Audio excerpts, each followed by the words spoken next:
Every time your AI processes a file, you're paying a hidden tax. And most companies are paying it again and again without realizing it. It's called the AI token tax, and for data intensive organizations, it quietly drains millions in redundant compute and storage every year. Today, we're going to show you how to stop it. All right, welcome back to All Roads Lead to Archive, Qualstar's series about data, media, and archives. I'm Jeff Sengpiel. I'm joined by David Cerf, the Chief Data Evangelist at Grau Data, a company with deep roots in tape and large-scale archive. David, Grau's background is in safeguarding massive archives. How does that history prepare you for this new AI landscape? Well, first, thanks for having me on today, Jeff. Appreciate it. We love to share what we're working on. And, our history is deep in archive. It's taught us that customers don't really want to just use their unstructured data to store it.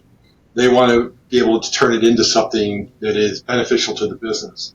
And now AI is creating a new pressure. Machine-generated data from like satellites, genomic sequencers, production sensors, autonomous systems, and anything that has M&E workflows are generating millions of files every day. Yet about 80 to 90% of that data isn't even accessible for AI or analytics. So most of it just sits up on some type of deep archive storage, whether that's an object store or a tape library. And you might be able to search a bit for it, but most of it's invisible, and particularly some of the critical insights that are hidden inside a file. And so the only way to get there might be some type of manual process.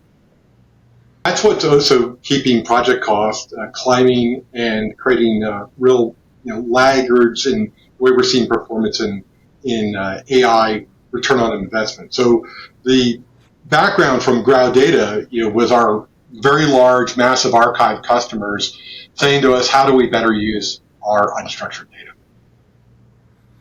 And I know from the media and entertainment side, there's a ton of unstructured data that folks would love to turn into something usable, but there's a cost to get there. So let's get right to that cost. What exactly is the AI token tax? That's a great question. Imagine running the same 5-minute video through 3 different AI processing tools, like a transcription, maybe a sentiment analyzer, compliance scanning, and each tool reads the full file. It breaks it into tokens, right? So we take a file, it goes through a embedding engine that generates a token, and that token then gets stored into a vector database. And that burns GPU cycles. So that 3 different AI tools hitting it, you've just paid 3 times for the same work. Now scale that across 100 million files. That's millions of dollars a year wasted in redundant processing. It's the hidden cost in which is making it very hard for organizations to realize their AI objectives. This ballooning budget, it slows down workflow, consumes resources, and also it limits the access to critical data because getting that information out of the file is actually pretty hard. Yep. So let's take a look at how $1 million would add up in that. So the breakdown in this image is really talking about where do we really pay the penalty, or what we call the AI tax. And you'll notice that it's in the data prep. There's a certain amount for compute, of course, the GPUs that you're putting together and the associated cost. But there's this cost to extraction, which a lot of times is individuals. It's the human cost to prepare that data. And of course, there's all the workflow that's related to that. Is I've got the file sitting here. I've got to open a file. That's a large cost. Is touching that file to open it. There's the harvesting of data out of that file, which is the generation of the insights that come from the file. And many of these files will have embedded metadata, which is very difficult to get to. So it's this processing cost that involves human labor that can consume 80+% of the expense in data prep. And that's where everyone thinks, oh, it's AI, it's not going to cost me anything.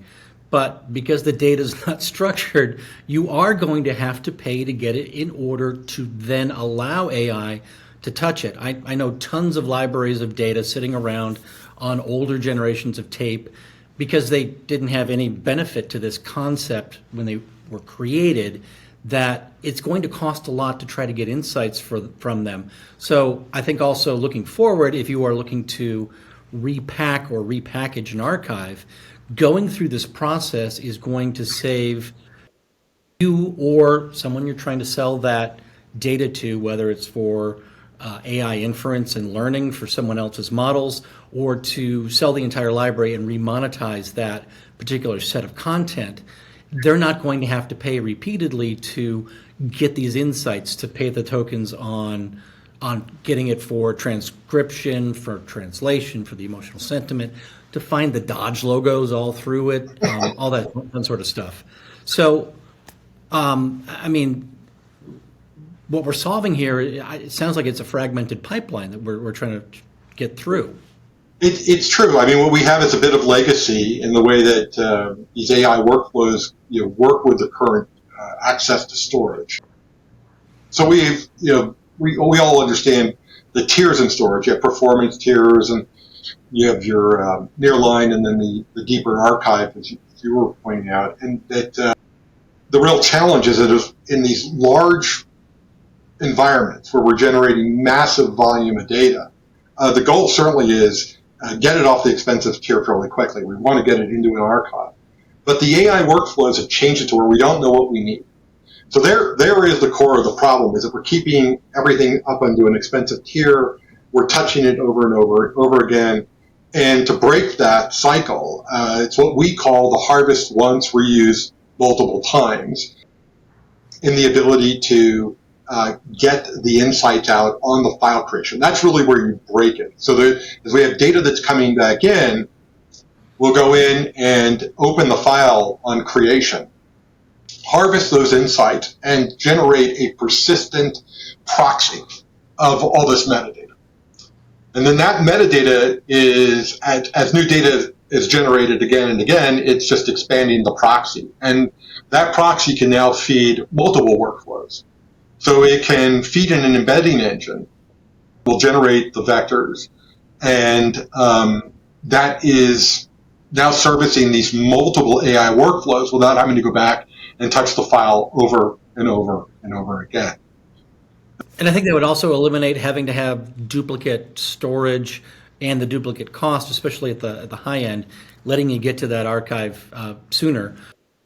I mean, it also kind of eliminates these silos that, like the visual here is going to talk about. Absolutely. So this is where you're really benefiting an active archive architecture, right? Is the fact that by impacting the workflow and capturing the insights up front, you can keep a flow of that file to wherever it needs to be.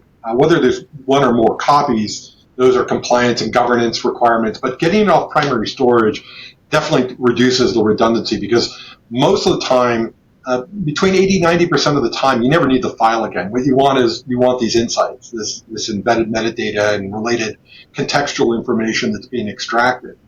And so all of a sudden, you're generating less performance storage, but more importantly is you have 80% fewer tokens being generated, 80% less compute being used, 30% overall lower AI infrastructure costs. All of these things now can service these key workflows like search or RAG, and archive requirements, all from a singular source of data. And that's breaking that whole cycle that we've been in and just thought was the way we always should do it. Something new comes along, we'll just run it again. We'll just run it again. We'll just run it again. Oh, they're going to turn on 3 Mile Island so we can run it again. We're just going to run it again. Yeah. We don't have to run it again because the country's not going to have enough power to continue to run everything again anyway. Not to mention the fact most organizations aren't going to want to pay for this over and over and over again when they're seeing incremental possible changes in the amount of information they're gathering from the new AI runs each time as well. So, I mean, how do we stop this cycle?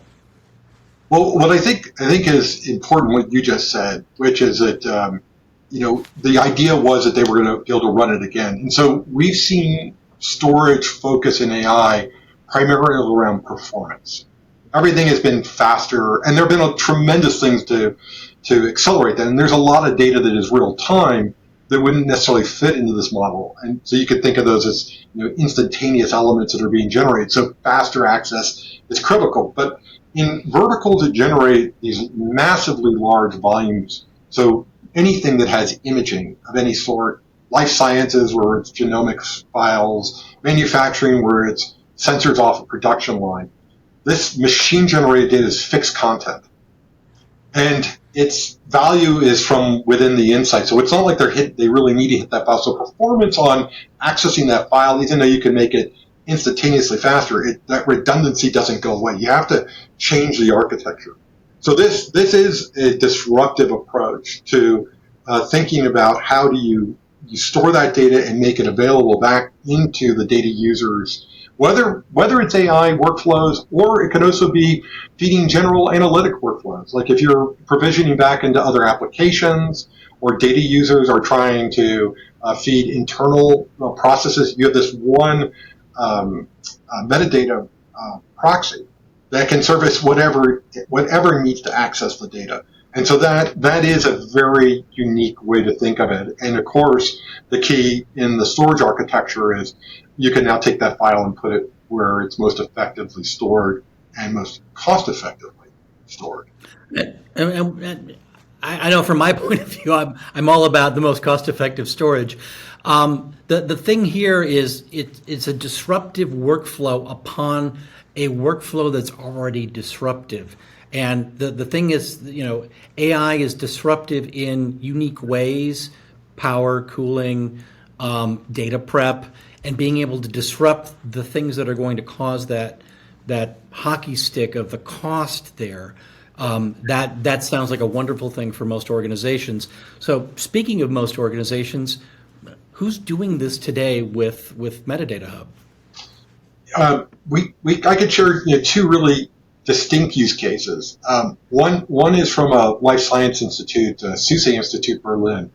They've been one of the earliest adopters and have of Metadata Hub, and have actually helped us define new use cases constantly, which is pretty exciting. They're very large. They have 200 petabytes, so they have a very large infrastructure. That's all on tape. They also have a petabyte of high performance storage, and their goal is that when files are created, they capture the insights, the metadata instantly, so they can move that file, the tape, as fast as they can. They were able to catch onto the idea of that ROI through storage archiving very, very quickly. But their initial use case with us was to drive their researchers that were generating these files that needed deeper insights that came from inspecting the file and extracting this metadata that can then drive what they were trying to do in discovery.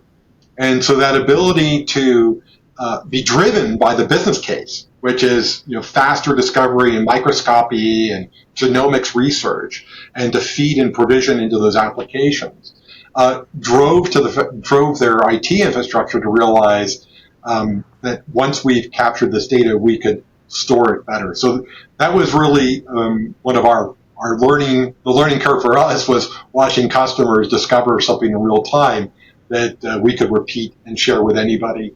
So life sciences look very similar across anything. Research, high performance computing, these all look very, very similar. But we have a very different use case with an automotive manufacturer, global manufacturer, multiple production facilities that had a requirement on legal hold. And so on each of their production lines, there are cameras. So there was computer vision where they needed to do inspection from the manufacturing line. And they're producing tens of millions of new files per year, about 50 million new files per year that have very strict governance and legal hold requirements. So each file that has a unique identifier that's generated, that is created based on that production line, that creates a unique identifier that drives and triggers a workflow. So the metadata hub is extracting the information off the image files and combining that with the unique identifier that then drives a data orchestrator, a data mover. And that data mover can then say, based on these elements that we've surfaced, we're driving their policy. It actually creates, sets the triggers that then says, where does this data get stored and for how long? And so the customer is able to create a fully agentic workflow that allows them to go from file creation all the way to preservation and compliance through their process. And that was critical because it's a very large entity. They didn't want to have, if there were errors or human errors, that could be very costly for them. And this was able to reduce their storage cost by 50% in the way that they were able to use archival storage. It accelerated their entire data handling and provided this transparent automated workflow for them. So this was a very powerful use case that you see commonly in anything in the manufacturing. We're seeing more and more computer vision as we see more kind of drones or even robotics that are going to constantly have this streaming video content. A lot of that would be something that they might want to use for risk assurance when they're checking, buildings, bridges, infrastructure. Those are interesting use cases. Anything that's flying in the air, satellite streaming imaging. These are all types of interesting, similar use cases. And what I'm seeing there is you're not only providing, the proxies are providing agentic workflows, but you're giving further agency back to the original media and materials, because it now has the ability to more quickly get processed and turn into actionable insights. The orchestrator shows this sort of thing happening all the time. Oh, we need to make a production shift, or we need this different sort of imagery coming in from the microscope, and it lets you change things on the fly a lot faster. And I'm assuming in some industries that's probably going to save a good chunk of money. And that's a great point. And I think it's worth noting here, Jeff, that the metadata hub is an enabling technology. It's enabling the way we can do things that come from these deeper accessible insights. So you're enabling a better, more effective active archive. You're enabling data provenance, which improves RAG, right? So it's not like we're solving an RAG problem, for example. We're enabling it to be solved or improved. And same with this embedding and the AI tax. It's the ability to enable just a better workflow and architecture. So that's where Metadata Hub fits. It improves something from your unstructured data and makes it more usable. Yep, and that's what we've always been about, making the unstructured data more usable. As we create more and more of this stuff as we go along. So Metadata Hub is providing the why, and the data mover is providing the how. How do these two play together nicely?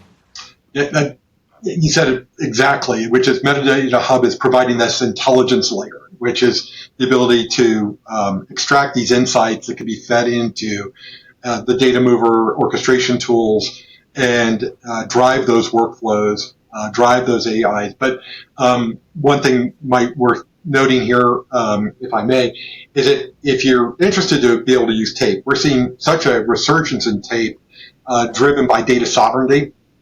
So people are looking to bring data back in-house. There's a big issue that, and also the ability to take advantage of the additional security through air gap and of course cost. But cost has a sensitivity. If you're only going to keep the data short term, maybe you don't recognize it. But anything that's in long term, it's a buy versus rent decision of owning tape versus renting some type of service.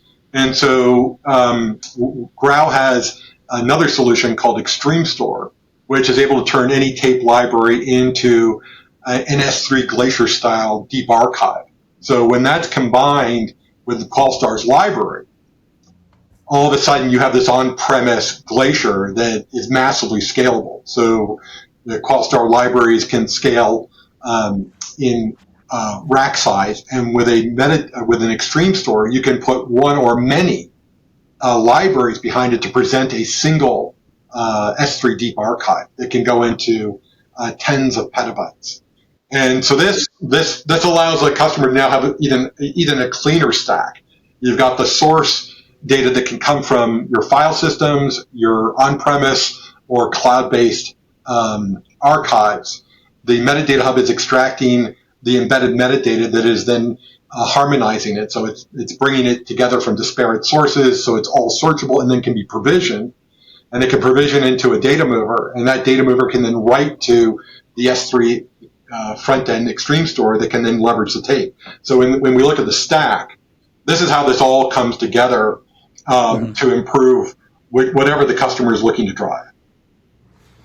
Yep, and the thing is, a cleaner library is always good. And from the user's perspective and from the software perspective, from a lot of applications out there, it's going to look just like S3, right?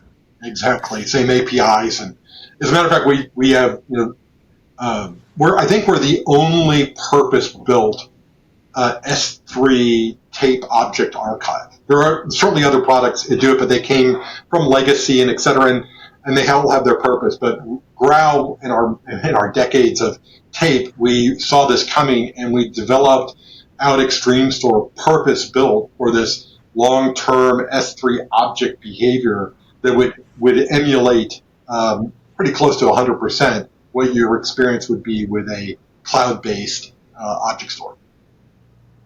That's perfect, and I think that's probably a critical point for the audience here. Tape is easy to use as cloud storage is in the concept of your workflow.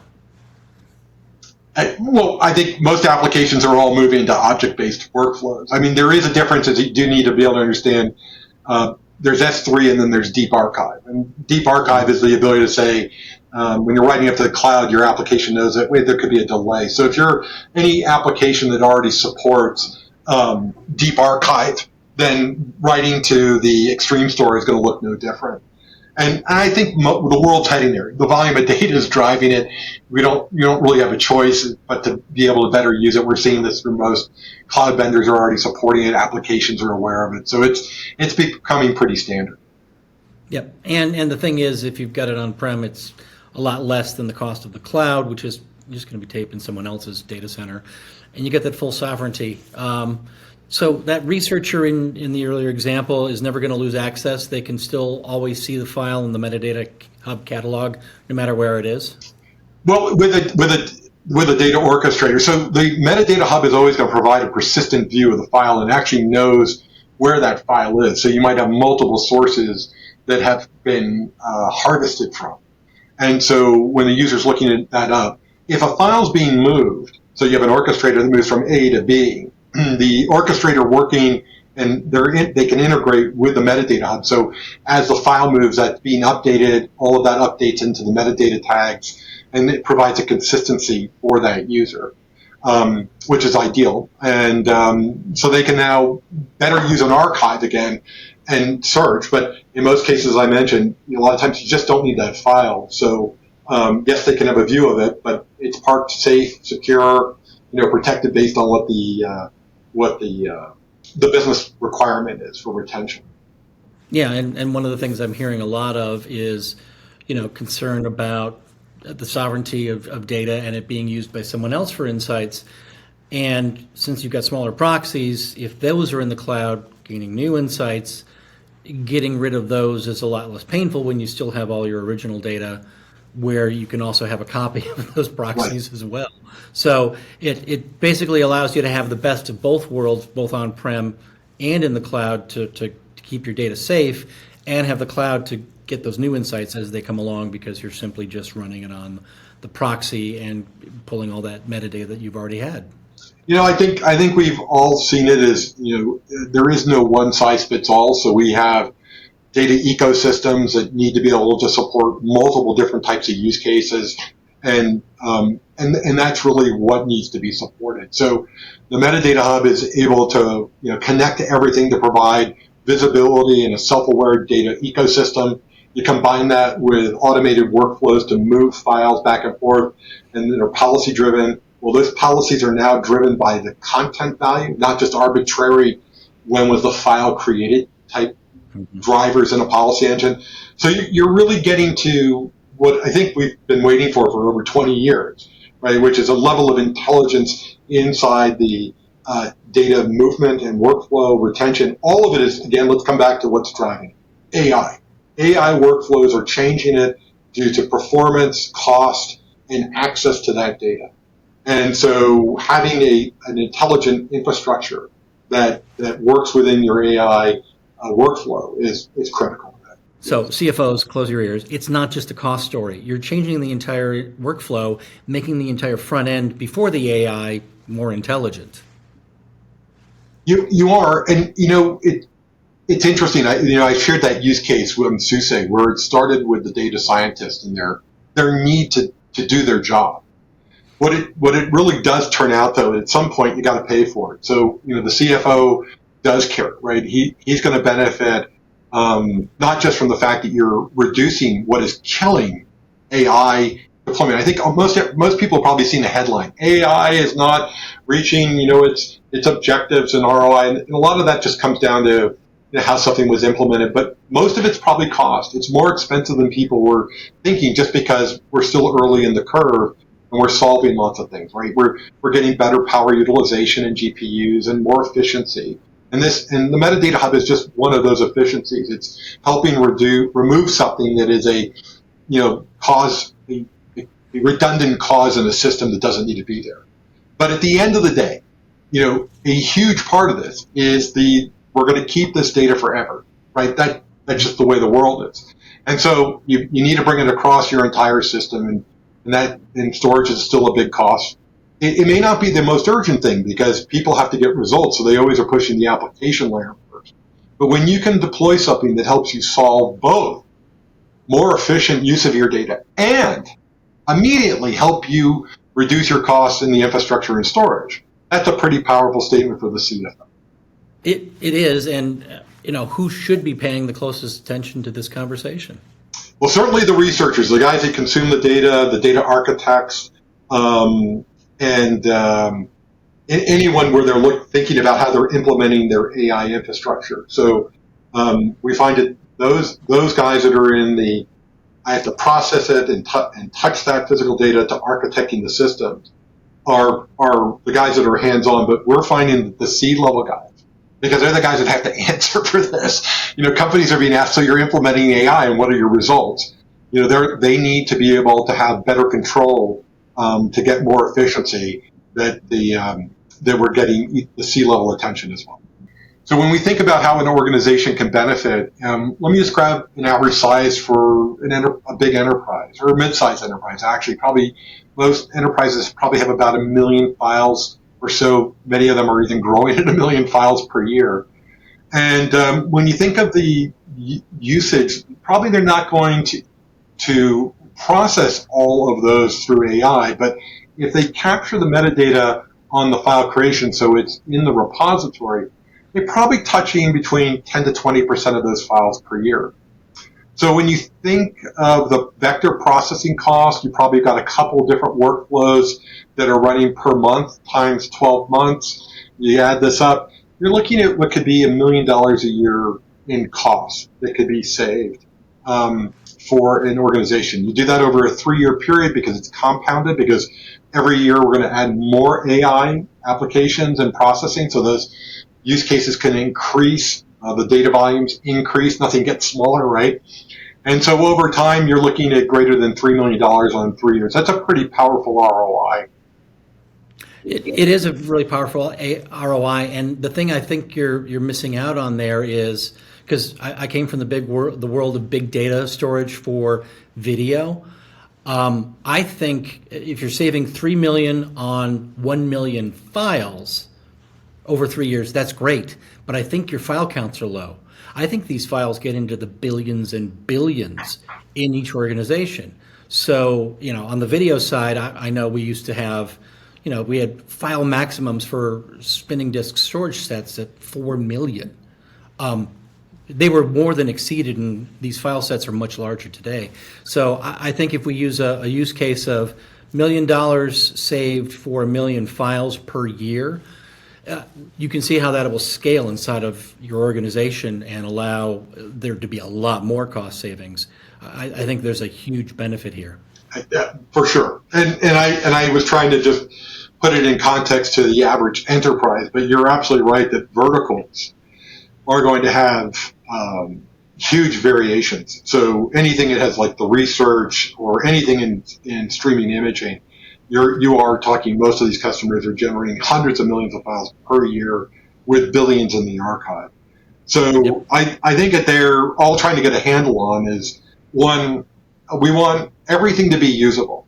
So harvest the metadata on the file creation, because then it's AI ready. Once you've done the harvest of the metadata, doesn't matter what you do, it's storing the file, it's ready to then process. Whether or not you run the vector or run the embedding, that there are two options. We recommend as best practice that once you harvest the metadata, just run the embedding. It's a trivial cost. So then everything's in the vector database, ready and set. The other option is just leave it all in the metadata proxy, and then you can selectively query, and then you could go back and you can embed as you need it. So it depends on what they're looking to do, but I think as we move forward with AI, and I think most people agree that nothing's been more impactful, than AI. Nothing's going to be more impactful than what's coming from AI. We're only going to use this data more and more. So it's again, we're not going backwards, right? It's all a forward looking of we're going to use more of it. We just don't know how yet. Yep. We're going to continue to spend more on it, so let's figure out how we can really spend less on it. And this Exactly. will be the best way to get there. Exactly. And the other thing I'm hearing out there is a lot of organizations simply have one question: how much are we spending on AI? They're not asking what is the return on investment we're getting from AI. And that's the thing that really moves the needle, because we can't just continue to shovel cash into a GPU and think that it's going to be a wonderful thing. It needs to have real business results for real business problems. And I think that's really the road from AI chaos to this intelligent archive. You've got the one harvest, the multiple workflows, and you've got your compute and storage working together. David, thanks for joining us. Well, thanks, Jeff. And for anybody who would like to actually assess this, we actually have an ability to provide a landscape report where they can see what they have. I think the big question a lot of companies have is, how many files do I have? So we can provide quick audits and let people see how this can make a difference with their own data. Exactly. And I think you've got a link where you can go to moremetadata.com and request a free AI tax audit of your own. It's always good to have a tax audit as the end of the year approaches. That'll show you how much you're going to possibly save and what that redundant costs really are to your organization. David, thanks again for joining us. Folks, if you're here, you need to be here. So I'd like to see if you can like and subscribe. And I look forward to our next episode of All Roads Lead to Archive.